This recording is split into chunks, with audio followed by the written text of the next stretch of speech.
You're listening to In Sickness, a podcast about caregiving with Allison Breininger and Justin Bima. Good morning, Justin. Good morning, Allison. I'm excited that we have with us our very first guest for 2025. Yes. We have with us today Jacqueline Vlietstra. Yes, I do. You and I were talking recently about we should do an episode on fight, flight, freeze, nervous system stuff, and how that relates to caregiving, because we talk about that a lot. And as we were talking about that, I realized that you and I have experienced that certainly, probably on a daily basis in our own lives. But that I know personally an expert kind of in this field. And so as soon as I said that, I thought, okay, we got to reach out to Jacqueline. And so Jacqueline, we are so excited that you're here. Thank you and welcome. Thank you. I'm so glad to be here. Jacqueline, it's great to meet you. Can you tell us a little bit about your background related to the topic of nervous system regulation and what it is about your work that encouraged Allison to have you on today?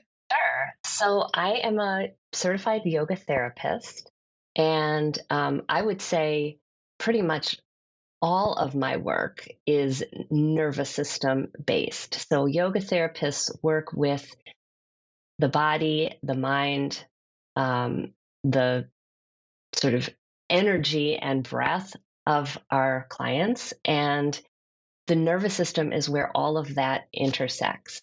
And it's interesting to me because yoga has a thousands-year-old history of understanding human well-being in this way, this very kind of comprehensive way that encompasses mind and body and spirit. And, I think in our culture, we're just coming to understand that. And there's a really renewed or maybe new interest in the nervous system and an understanding that our nervous systems regulate and sort of facilitate our well-being. And, I'll go more into that as we discuss it. But yeah, I've worked with, I started when I was a brand new yoga teacher back in 2009, I worked in an eating disorder treatment program. And I got a crash course in Nervous System 101 and specifically in how chronic stress and trauma impact people's nervous systems and their ability to function and connect with other people and connect with themselves. And I did that work for 6 years, and it was just amazing to see the influence of yoga on eating disorder treatment and on the experiences of people who in many cases were not so comfortable. We think of maybe a yoga class that people choose to go to, and they leave and they say, oh, I feel so good, and oh, this was so relaxing and so wonderful. But for people who have eating disorders in particular, because that was my experience, a lot of times the body is not necessarily feeling like a safe place to go. And so there was, so it was even more important in that setting to really focus on nervous system regulation rather than having this expectation that it was going to be this relaxing, enjoyable experience for everyone. Mm-hmm. Yeah. And it was actually that background that when I first met you, because there's sort of a joke in the chronic illness, cancer caregiving community about, have you tried yoga? It's one of those things that people are like, have you tried essential oils? Have you tried, and it's sort of like, oh, please, Yeah. And I think it's because people think it's going to be this one size fits all, this of course, if you just do yoga for 10 minutes, your cancer will go away. Right. So there's kind of this joke there. Mm-hmm. And, but the thing that drew me to you when you and I first met was that you have this background in trauma is really, and around not just a regular old yoga class, which can be powerful in its own way, but in seeing how yoga can really benefit people who are going through chronic illness, through really, really hard times. And so before we get into that, remind me, because you reached out to me because you sort of were hoping to support caregivers. Is that right? Remind me how this all started. Yes. Well, we have a mutual friend who connected us, and And yeah, I mean, I guess, well, I've always, from the very beginning of my yoga teacher training, I knew that I wanted to work in some kind of therapeutic context.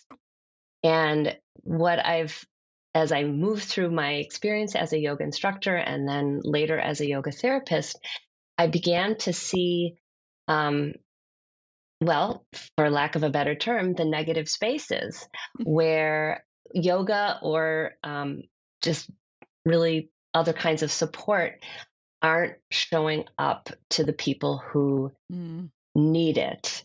Yeah. And I thought about caregivers back when I was doing my certification training and just thought, everybody's looking out for the patients, the people who Yes. are receiving the care, but Yes. what about the caregivers? And it's really just a wonderful serendipity that I was Mm. able to connect with you and that this is what you do, because I really want to connect and support people who are connecting with and supporting others. Mm-hmm. Mm-hmm. Yes. And we're so grateful for that. I mean, you basically just said our mission statement, right? Right there. And I'm glad we sort of were able to lay the framework of that, because I don't want people to start this episode sort of rolling their eyes of like, yeah, I know I should do yoga. Right. But it is one of those things where Yes, it's like, this isn't just like your corner shop yoga place, right? Like have for sure. specialized in this. And also it is one of those things where it's like, oh shoot, it works. Right? It's like the thing Hmm. that people are Hmm. recommending, and then you do it and you're like, oh, actually it works. So, well, Yeah, let's get into some of the basics here. So, I feel like we hear a lot around like fight, flight, freeze. Sometimes I hear like rest and digest, and sometimes people, talk about nervous system. So can you give us a little bit of a 101, like what's not necessarily yet related to caregiving, but just in general, teach us a little bit about our nervous systems and those terms. okay.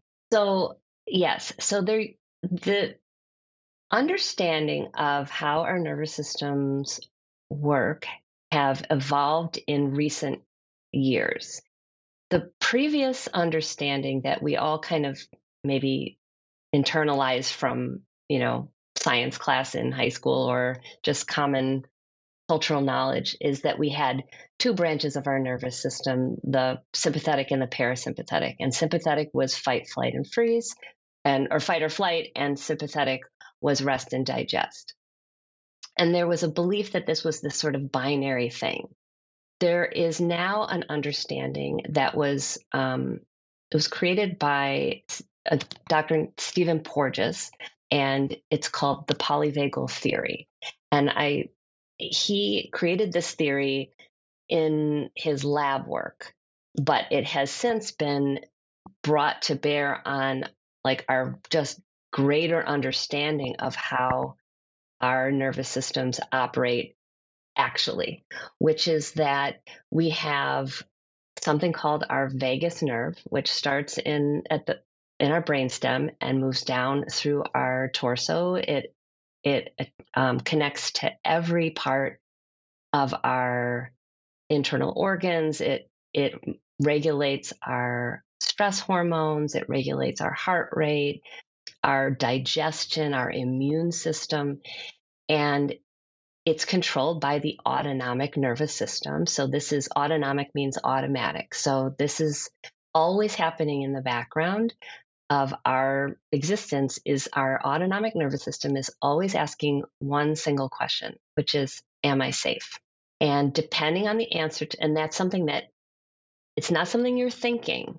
It's something that happens instantaneously in the background in your body. And depending on the answer to that question, your body will function differently. Mm-hmm. So if the answer is yes, I am safe, then you're in what's known as a ventral vagal state or a regulated state. And that is your parasympathetic nervous system, that rest and digest system. That's where we are able to connect with other people. That's where we are feeling safe, at ease, present. That's where creativity lives. And that is a state that we come into and go out of. A healthy nervous system will not stay in that ventral vagal state. It will come in and it will go out depending on the circumstances. Mm-hmm. So if your nervous system determines that you are not safe, you will move into the sympathetic state. That's a mobilized nervous system that is mobilized to take action. So that's that fight or flight.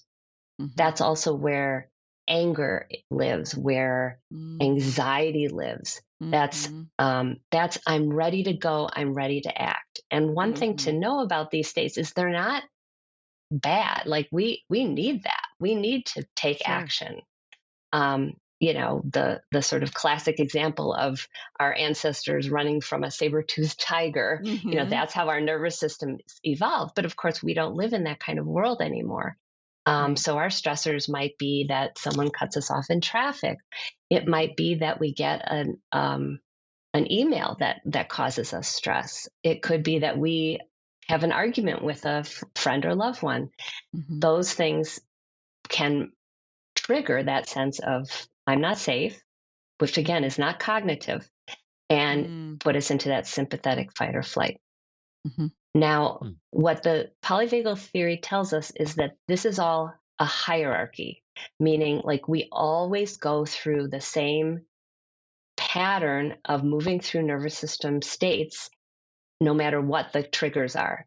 So if we are in that sympathetic aroused state of I'm not safe, danger, and our nervous system determines that we cannot fight or flee our way out of it, then we move into the dorsal vagal state, which is an immobilized nervous system. So that is shutdown, collapse, disconnection, hopelessness. It can look like depression. So if we think about, the nervous system's evolution, and we think about, say there's this, antelope running from the saber-toothed tiger, and it runs, but then it can't outrun the tiger, and it goes into it plays dead. It goes into a collapsed state, and that's because its nervous system. That's like the state of last resort for the nervous system. I can't handle this, so I'm going to go into this freeze, and it's not a choice. It's what the nervous system does automatically. Yeah. So that's maybe, I hope that's not too much detail, but that's great. And so I would love to, just because here on the podcast, I've talked about how I have suffered from migraines and, just recently was able to find some medication that is supporting me. And you personally have been supporting me with this, but I think if I can, and correct me if I'm wrong, but just use my own experience with this, is that what I have found is that when I have a number of days in a row in which I am in my, the fight or flight, and just go, that a migraine for me is sort of my body's way of like shutting down.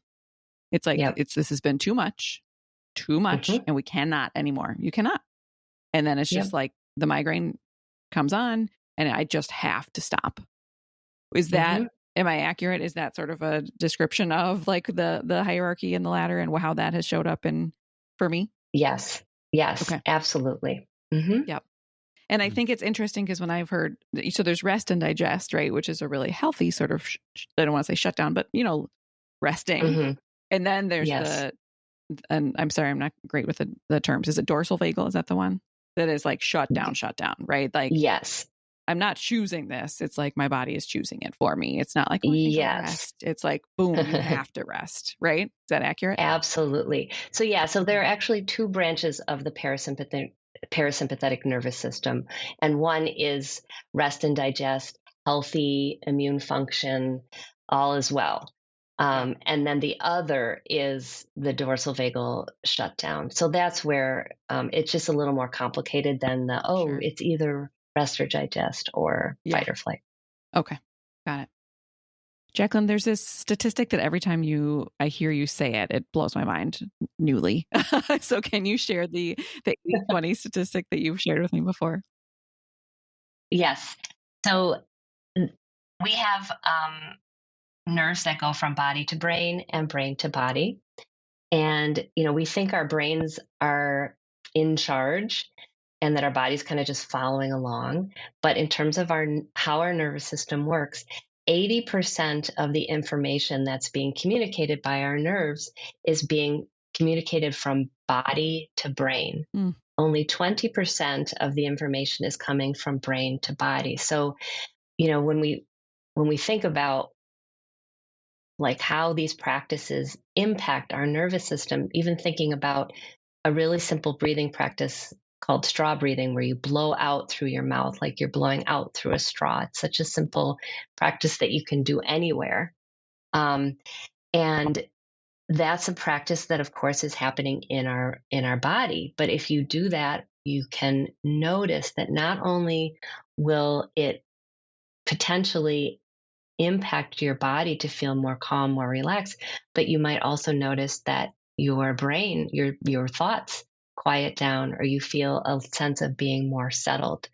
So that, that 80-20 is just an important thing to keep in mind, because the body is really where we're experiencing our nervous system state, and it's driving the stories that we're telling ourselves about what's happening in our lives. So let's connect all of this to caregiving. Unfortunately, caregivers experience moments of emergency all too often, moments when they have to make split decisions or jump into action. For example, if our person falls. What happens in our nervous systems during those emergency situations? So you're going into a sympathetic state.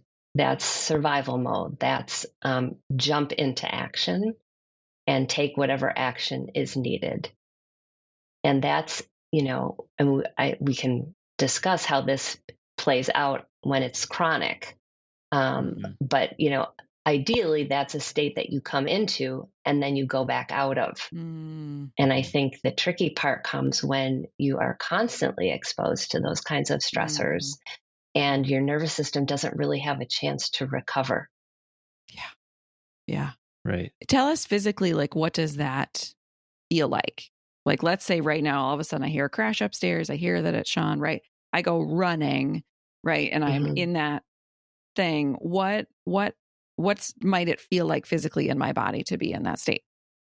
And I would guess it's maybe different for other people, but. Yeah. Well, I mean, there's certain things that are kind of universal, but your heart rate you're going to pick up, right? And you're going to pull, your body's going to pull energy away from your prefrontal cortex, your thinking mind. You're going to, your body's not going to be focused on things like, digestion or immune function. You're going to, all your energy is going to be sent to addressing the emergency. So, it's just going to feel like a very mobilized, very like action oriented state, if that makes sense. Yeah. So what if and so let's pretend I'm not a chronic caregiver right now. It's just like a fluke thing that happens. And then let's say I get up there and he's like, oh, actually I'm okay. Everything's okay. Right. So what happens to my nervous system after the emergency has subsided? So ideally, your heart rate will calm down. You'll sort of see him and say, oh yeah, I see you're okay. And you'll start to feel yourself calm down. You'll feel a sense of going from something's wrong, somebody I love is not safe, to he is safe. And you're going to feel that in your body. Like your nervous system is always asking this question, am I safe? Am I safe? And that extends to your loved ones. And it's, it's you're taking in information. And as you take in that information, like, okay, he's fine. It turns out it was nothing. He just stubbed his toe. Okay. Then you're, if your nervous system is flexible and resilient, then you'll just you can come back to that ventral vagal or regulated state when the emergency turns out not to be an emergency. You just said something really important that I want to highlight. You said that question, am I safe, also connects to our loved ones. Yes. So are you saying that my brain or my nervous system is always asking, is Sean safe? Is Sean safe? Is Sean safe? And probably also, is Maya safe? Is Maya safe? Like, is my nervous system always asking that question about the two of them as well? I mean, yes. I mean, your nervous system is designed to keep you safe, right? I mean, that autonomic, like there's not a lot of nuance there. It's just, am I safe? Am I safe? But for sure, when you're experiencing threat to those immediately closest to your loved ones, then your nervous system is going to treat it as a threat. So I mean, you probably know what that feels like, right? That feeling of like, of course you do, that feeling of like something's wrong, and you can feel it in your body. Your fear for Sean's safety shows up in your body. It's not a thought. It's a nervous system response. I think that's a really important distinction to make, right? Is that originally we talked about the question, am I safe? And I think that as caregivers, that extends to our person, right? Yes. Because I might be like, well, I'm perfectly safe down here. I'm not too worried about, how I'm feeling today, whatever. But I'm always worried about how he's doing. Yes. And so by extension, that I'm also asking that question. Yeah. Yes. Yes. So we talk a lot here on the podcast about how caregivers often live in a heightened state of vigilance, and that can be for years at a time. And I think Allison and I can both relate to that from different times in our lives, just feeling like there is no space where you can let things wind down, and you're just constantly just on alert. So how do we get to that state? How does that fit into this whole nervous system? And what are, I guess, the impacts of, being in that heightened state for such an extended period of time? So you get in that state from exactly what you just described, that chronic stress that keeps your nervous system in that survival state, that mode of, I'm not safe, my person is not safe. And we know that living with chronic stress and trauma can cause your nervous system to get stuck in a survival state. So when we think about hypervigilance, now hypervigilance in the moment is an important part of a healthy nervous system's ability to respond to a threat. But hypervigilance that never gets a chance to pause, to release itself when the danger has abated, because maybe it feels like the danger never abates, that can cause anxiety. It can cause a whole host of physical conditions, chronic pain, illness. So it makes sense that if you're never feeling, let me rephrase that, if your nervous system is never feeling safe enough, now it doesn't have to feel 100% safe, but if it loses the capacity to feel safe enough to even have like a tiny foothold in safety, then that's where it can get stuck in that survival mode. So another way to understand this is that we all have what's known as a window of tolerance. A window of tolerance where we can stay pretty much okay. So the window of tolerance is where where our nervous system is regulated. And things happen all the time to kick us out of that window of tolerance. If your nervous system is resilient and flexible, you'll come out of the window of tolerance for any number of reasons, and then you'll come back in. When your nervous system gets stuck in survival mode, you get stuck outside of the window of tolerance, and it's very difficult to come back in. And we know that chronic stress and trauma make the window of tolerance smaller. So it takes less and less to kick us out. Yeah. So I'm thinking, even if I heard a crash right now, right? If I had not been a caregiver for the last 14 years, I'd be like, oh, cool. I mean, something just happened, but whatever. Right. But because I have been, my window, I would guess, is small, I'm working on it. Right. Mm-hmm. But so I might hear that crash and just go into like the mode of like, okay, I can just imagine my brain, like my brain does this thing where all of a sudden it's like, well, that was probably this, which means this, which means this, which means this, right? I just like go there right away, right? And so thinking about like, whereas a neighbor who hasn't been in this situation is just like, oh, that just must have been the dog that crashed something, right? And so that's, I think, is that an example of what you're talking about with the window of tolerance? Absolutely. Okay. Absolutely. Our nervous system becomes sensitized. Yeah. Mm-hmm. Yeah. Yeah. So because, I've heard about, all of this, the nervous system and things like exactly what you just said about the impacts on caregivers and long-term and being all of that. But everything until I met you, everything I saw around that was basically like, yeah, caregivers, you're doomed. Like it was just like, oh no, you're in this thing and it's going to happen and it's going to keep happening. And so good luck.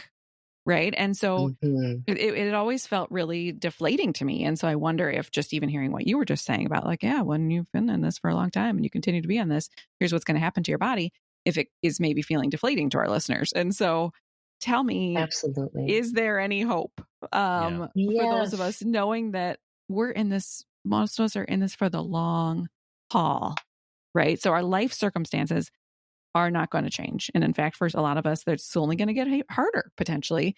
And so is there hope for our nervous systems? Yes. Yes, there is. Okay.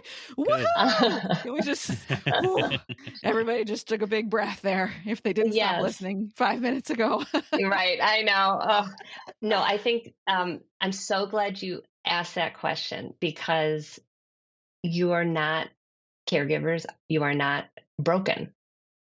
And I think there can be this feeling of like, nothing can fix me. Yes. And the beautiful, I think, as we understand the nervous system, the beautiful thing we can understand is that we don't need fixing, that it's about really just meeting ourselves where we are and offering ourselves opportunities to build that internal sense of safety in whatever way is going to support our own nervous system. And every nervous system is different. But there are things that you can do to help support your nervous system in both coming back into the window of tolerance and also widening the window of tolerance, even when you are still exposed to the chronic threat or disruption to your nervous system of caregiving. And I think I just want you to, just you saying, caregivers, you are not broken. Because I will just speak for myself. You and I have had a lot of conversation about this where I was basically like, I'm doomed. Like, this body has gone through a lot. It's going to go through more. I'm broken. Fix it. Right. And and so like just hearing, I know, I don't know about others, but for me to hear someone who is an expert in this field say, you're not broken, is like, what? Really? Are you sure? And so I just like, I think that I would just really want caregivers to hear that yes, we are in hard situations. Yes, our bodies our nervous systems are being impacted by these hard situations we're in, and we're not broken. We're not broken. And that there are things that we can do to support ourselves and that others can do to support us. So I just think I want people to hear that loud and clear. Yeah. Absolutely. Yeah. There's a term, it comes from ancient Greece, and it's called eudaimonia. And it means sort of well-being, or well-being despite whatever might be happening in your life. I butchered that definition, but that's the gist of it. And it's an understanding that, there's so much that you cannot control. Sure. And so much in your life that is difficult and maybe painful. And you can still have some eudaimonia, some well-being, some ability to stay connected to yourself, and present to what's happening and not be simply swept up by it. That's beautiful. Yeah. Because I think that for so long, I've been stuck in the thought of the opposite of that. Like, there is no chance of well-being as long as my life circumstances are going to remain like this. Mm-hmm. And there's nothing I can do about my life circumstances. Like, this is going to be it. Therefore, there's no chance at well-being. Like, it just isn't going to happen. And so to have a term that says, actually, it's possible to have well-being even in the midst of hard things, right? Is that essentially what the word is? Yes. Is beautiful. Because I appreciate that caregiving is getting a little more, pieces in the news and all of that. But I find that either they're just like sweet little, like, toxic positivity articles, or they're like, caregivers are doomed. They're higher rates of all the things and good luck. And so to sort of have this middle ground of, no, these hard things are happening and you still have an opportunity for your own well-being is just like, to me. I don't know, Justin, can you hop in? How does any of that sit with you? Yeah. I mean, certainly I've been in times when Sarah was very sick where it's like, this is it. And it feels like, the only way out is through. It's not going to get any better for me. So we just have to plow ahead. Yeah. And certainly with already having a predisposition to anxiety and dealing with that even before Sarah got sick, I have lived in a heightened state for long periods of time, and it's been rough for sure. Yeah. Hearing that's doesn't mean I'm broken. And I've talked about this with therapists too, that like my nervous system is doing what it's supposed to, but it's just kind of stuck. Yeah. And so, I think that's an important takeaway for the caregivers listening, is that I guess it's a point of hope that there is work that can be done to kind of navigate that. And that's what I was, kind of my next question is Jacqueline, you mentioned like you can like learning how to, or training yourself, or I don't know what it is, to kind of both come back down into the window of tolerance, but also how to widen the window of tolerance. And I wonder if you could speak to that a little bit, as far as, is there things in the moment that are helpful? And then are there things like long-term that we can kind of put into practice on a daily basis that will help us over time, maybe expand that window and help us in that way? Absolutely. Yes. So there are a lot of things in the moment, and there are a lot of things long term. And like I said a moment ago, every nervous system is different. So what works for one person isn't going to be necessarily the ideal thing for the next. But yes, I want to just, before I go into these things that can be done, I just want to say that we live in a culture that tells us that we need to fix ourselves. And I think, there can be, like, of course we want to feel better. Nobody wants to feel terrible. And there can be this sense of like, how do I fix this? How do I fix this? And then it becomes another thing on your list of like, I actually am broken. And it fuels that story of, I need to do something because this is intolerable. And what our nervous system needs most is for us to just be with what is, instead of trying to fix it. So it's a subtle distinction. I mean, there are these things that we can do, but also how we do them and the sort of intent with which we do them matters, because our nervous system knows if we're trying to fix it. Right. And so then it's just another I'm not safe moment that we're actually doing to ourselves. So I say that as a sort of background to all of this, that the most important thing we can learn to do is be with how we feel, to acknowledge it, and to really sense and feel into our bodies. There's such an important role that talk therapy plays in healing.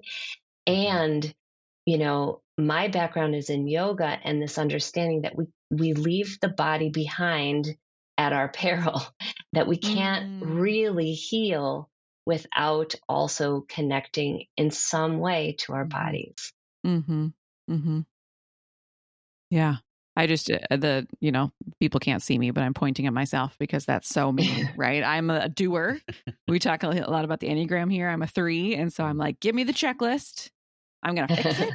I'm going to do it. I'm going to do it by tomorrow. Right. And so Right. it's such a good reminder that also doesn't make my nervous system feel safe when I take that approach. No. And so finding that balance of there is something that can be done, but it's not like this must be done so you can be fixed. It's more like, oh, this can be done. Yes. What would Like, that how feel do I, like? how do I show up for myself in this moment? How do I feel more connected to myself? How do I support myself? Um, so there's this idea of sort of being with ourselves, being with our nervous system, understanding your nervous system is doing what it is designed to do to keep you safe. Yeah. But then, you know, using certain, figuring out like what kind of tools do support you well, and inviting them um, as a form of support, but not a form of fixing. So, which, as I say that, I feel like, well, is that going to make sense? Like, it's subtle, but it's all about kind of how you're approaching yourself. Yeah. A form of support, not a form of fixing. That's a powerful statement. Yeah. Mm-hmm. Yeah. So, Justin, I haven't answered your question. I've given a big caveat. No, that's what you've shared so far is, I think, it's really great perspective on this. Yeah. But in terms of what kinds of practices and tools can help, I would say the number one piece is awareness. Starting to really notice what's happening in your body as you're experiencing whatever it is you're experiencing. So awareness is a huge piece. There's another huge piece, which is co-regulation, which we haven't talked about yet. And that is that our nervous systems don't exist in a vacuum. We are always relating to the nervous systems of those around us. And we can notice, like, on a broader social level, there's this sense of like dysregulation in the population, maybe dysregulation in our social fabric. And we respond to each other. We show up and we impact other people, how we show up, and then how other people impacts us. So we see that on a macro level, maybe culturally or even globally. In terms of our individual relationships, being able to connect, and that means visually. So, just seeing somebody else's face.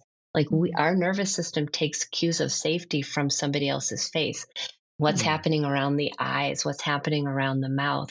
Even things like a head nodding when we're talking to someone. We take that, our nervous system below our conscious awareness is taking that in as a cue of safety. The sounds of other people's voices. So there's a range of sound that is conveying cues of safety to my nervous system from yours. And if you started shouting at me, or if you used like a monotone voice, my nervous system would pick up on that and feel less safe. So there's the co-regulation piece is really important. So that's also, relying on friends and family, calling a friend when I'm stressed out, getting a hug from a loved one when I need it. So that's a big piece of regulation, is co-regulation. Touch is huge. So it's not just the touch of another. Of course, a hug, we know, can be very soothing. But even if you just for a moment cross your arms and put your hands on the sides of your upper arms. So if people listening can just even try that, of hugging your own arms, and pause for a second and feel if that is impacting your nervous system.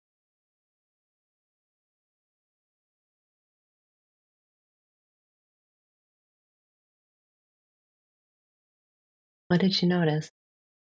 Did you tell me once that, or someone told me that, like, my body doesn't know that these are my hands? Like, it knows I'm Your getting the nervous hug. system.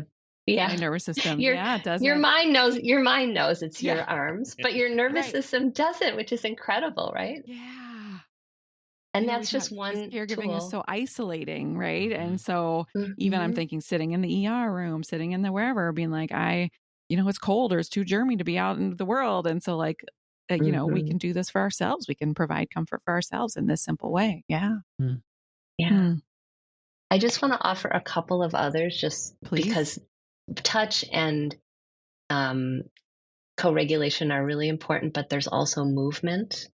Mm. Many, many different kinds of movement. Like one person will want to go for a run, and that's very regulating to their nervous system. Another person might want to dance, or even just simple movements that you can do, without committing to any sort of exercise routine of just rocking. Mm. Um, like just a simple rocking side to side is really, we think about if someone hands you a crying baby, what do you instinctively do? You don't Mm. stand still, right? You might Mm. bounce the baby, you might rock it Mhm. side to side. Mm. Our nervous systems respond to that. Mhm. Um, being in nature is an important one as well. Mhm. Mm-hmm. Um, connecting with music, listening to music. Mhm. For some people, it might be going to an art museum and looking at the art. Everybody's going to find different practices and Mhm. that kind of help anchor their nervous system. So these are practices, just to come back to your question, Justin, Yeah. that in the moment can help soothe your nervous system. And remember, the Mhm. goal is we're not trying to like keep ourselves in that regulated state all the time. It's to Mm-hmm. remind our nervous system as often as we can, oh, I know what safety feels like. Safety is Mm. accessible in my nervous system. Mm. I Mhm. can get there, even if it's for a split second, even Yeah. if it's just the tiniest taste of safety. I can experience that, and that's over the long term. How we can start to widen that window is to just kind of continue to increase our experiences of safety, to feel Mm. safe enough to come back into that window and maybe let it open a little bit wider. Mhm. Yeah. I just love how approachable the examples you've given are, like giving yourself a hug, listening to music, stepping outside. Like those are small things that I think are easier for someone who feels like their life is so full as a caregiver to Mhm. take on, as opposed to, Hmm. I don't know, starting some complicated meditation practice or whatever it is Mhm. to try to, like, that you got to carve out time for. But it's just um, in those moments, just taking a breath and, you know, doing something simple to kind of remind yourself that you're safe and to remind yourself what safety feels like. I think that's Mhm. really, yeah, an important thing for those of us who don't spend as much time in that window as we would like. Mhm. I think that's a great thing to work on. Mhm. Yeah. Yeah, I've been trying to pay attention to when I am in a safe moment, because I can tend to be like, but what about what just happened or what's going to happen? And instead to be like, wow, wait a minute, look around. I'm safe. I'm safe. He's safe. We're safe. And like to notice those moments and Mhm. and to like remind myself of that and to acknowledge those. I That's do want to so go. Yeah. important. I just want to Okay. say one thing. That's so Yeah. important because I think that happens all the time where we are so driven by this state, this survival state, that we don't notice those moments of Mm-hmm. safety or those moments of okayness. Yeah. And so those just breeze right past us. And so Mm-hmm. a huge part of widening your window is to start to notice those moments of Mm. safety or okayness. Yeah. and Mm. and and so you're tuning in and just noticing, um Mm-hmm. where am I in terms of the window of tolerance? Am I in that Mm-hmm. sympathetic state? Am I in that shut down dorsal vagal state? Or am I feeling more regulated? And being able to identify that you're always moving through states, but Mm-hmm. sometimes it feels like nothing ever changes. Mm. Mm. Mm-hmm. Mm-hmm. Yeah. And as caregivers, we're often very attuned to being aware of what what their state is. Yeah. How are they Mm-hmm. feeling? Are they safe? So it's like we kind of know how to do that awareness piece. We just have to turn it back on Yes. ourselves. Good point. Yes. Really good point. So important. That's Yeah. That's it. That's it. Yeah. And thinking about that co-regulation, to pay attention to if our person is agitated, if our person is whatever, like how is that impacting us, and vice versa, Right. and so noticing that as well. I wanted to make sure we went back for just a second to sort of that shutdown state, because I feel like we sort of breezed through that. And just because sometimes I talk to caregivers who are like, I can't, I am done. I can't, I'm done. I cannot move forward. Right. And to me, that sounds like that shutdown state. Absolutely. We talked about in my life, it's migraines. Justin, you've been really open on the podcast about you've gone through seasons of depression, and so can we just spend a minute there about what about when you're in that space? Like, are there different tools, or is it the same tool, or how can we, because that can feel, I think a hard part about that is when you're shut down, it also feels like I got nothing, right? Like to take any kind of action or notice things feels even harder in that state. So can you talk about that for a minute? Yeah, I'm so glad you asked that question, because it is different. When you're in that shutdown state, basically your nervous system is in conservation mode. Like there is no energy in your system. And so that feeling of I have nothing, that's your your nervous system, that's what your nervous system is doing, is literally taking all of the energy to keep you in survival rather than action. In those cases, it is very hard to do something because your nervous system has no energy.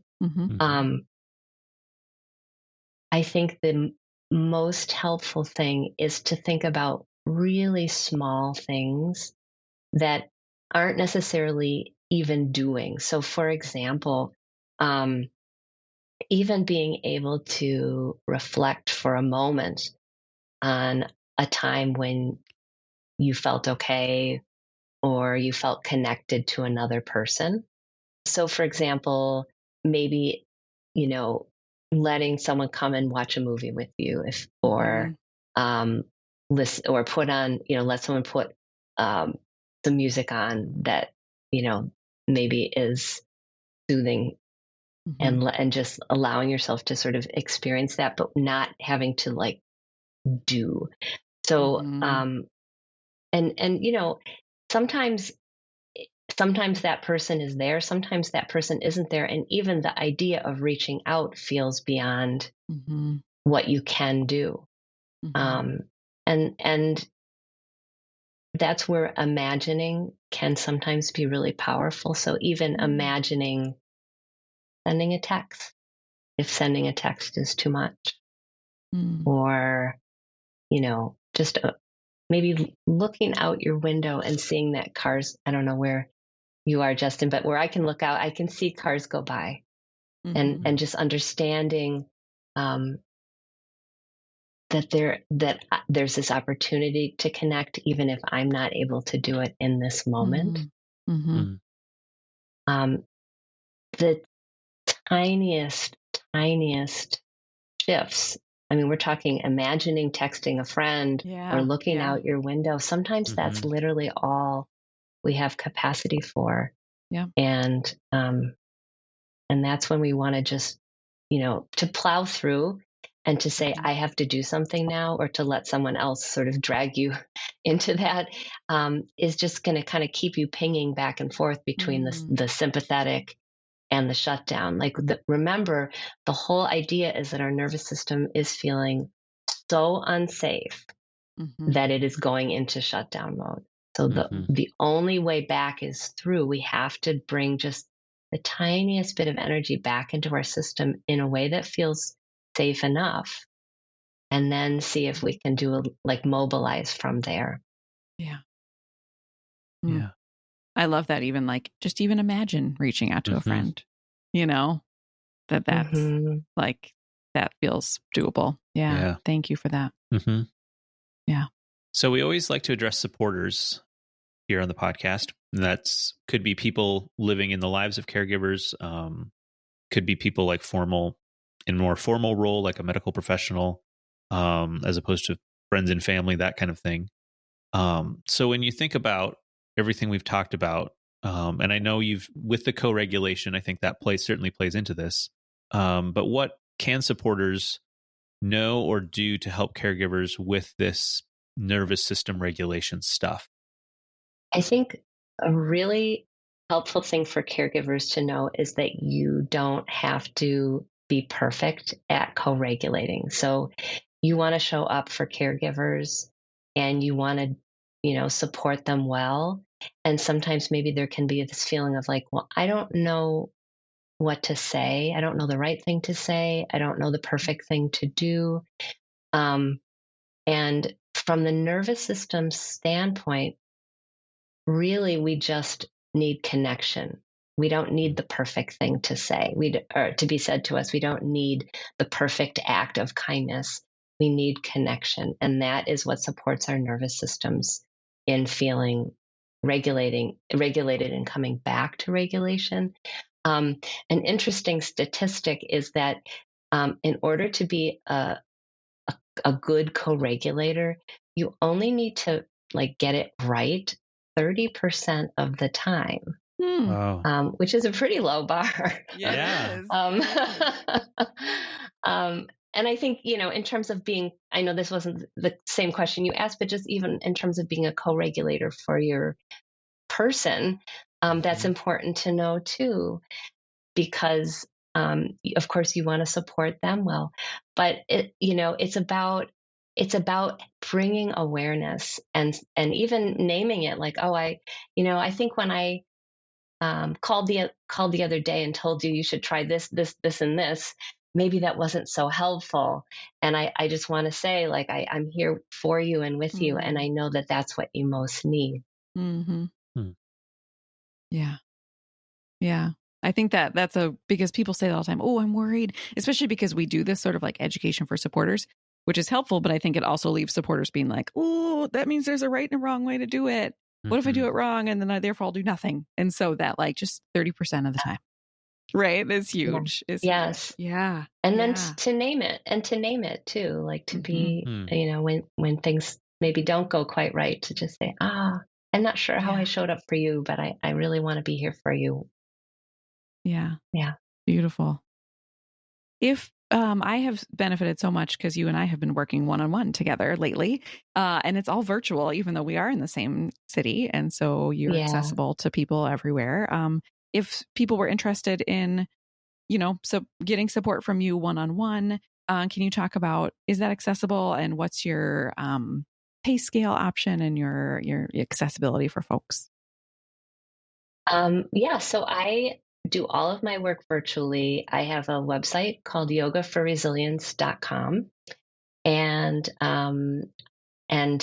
this started during COVID when everything moved online. And at that point, I think most of us who work in the yoga field thought, oh, how can you do this? How can you do this virtually? There's so much that's lost by not being in person. And what I discovered is, while there are absolutely wonderful benefits to being in person, being able to access yoga therapy from your own space can, for some people, be the ideal option, because either they have time or mobility limitations, or they maybe just feel most safe and comfortable in their own space.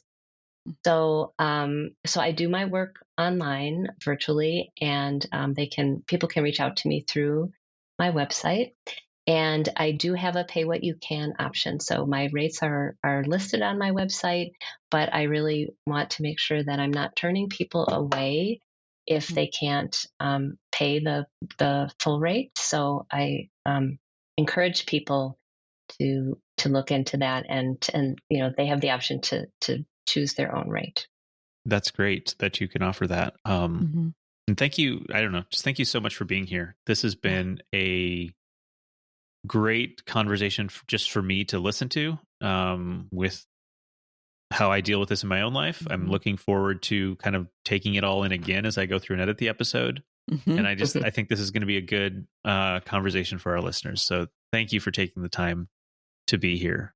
Yeah, it's been so helpful to hear it, not just like in a meme that goes scrolling past about our nervous systems or an article, but to really be able to apply this concept that we all sort of kind of know about to our caregiving lives, right? And I think that there's been so many nuggets here of wisdom that you've shared. I want to share also, I'm so excited. I have been working with Jacqueline, and she is creating some original content for you caregivers that in the next few months will be available online.